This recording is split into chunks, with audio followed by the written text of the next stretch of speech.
అప్పుడు ముఖ్యమంత్రిగా ఉన్న జగన్మోహన్ రెడ్డి గారు సంక్షేమ పథకాలన్నీ టంచనుగా అమలు చేస్తూ మేనిఫెస్టోని ఒక బైబిల్ లా, ఖురాన్ లా, భగవద్గీతలా భావించి అందులో ఉన్న అంశాలని 99.5% అమలు చేయడం జరిగింది. బటన్ నొక్కి మహిళల అకౌంట్ లో వేయడం జరిగింది. అప్పుడు ఏమనేవారు? ఇదే చంద్రబాబు నాయుడు గారు ప్రతిపక్ష నాయకుడిగా ఉండి ఏమనేవారు? బటన్ నొక్కడానికి ముఖ్యమంత్రి కావాలా తమ్ముళ్ళు? మన బామ్మ నొక్కలేదా బటన్? మన బామ్మ నొక్కలేదా బటన్?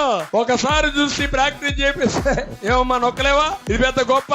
ఒకసారి చూసి ప్రాక్టీస్ చేపిస్తే ఏమమ్మా నొక్కలేవా? ఇది పెద్ద గొప్ప.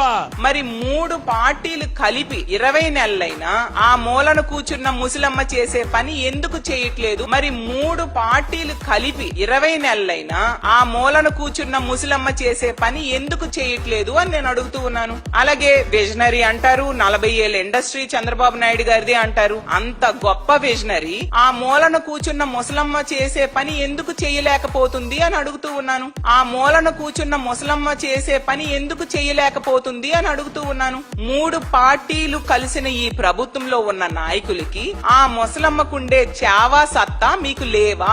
ఆ ముసలమ్మకుండే చావా సత్తా మీకు లేవా? ఎందుకు బటన్ నొక్కి మీరిచ్చిన హామీలు అమలు చేయట్లేదు అని ఈ కూటమిలో ఉన్న పెద్దలకి ప్రశ్నిస్తూ ఉన్నాను.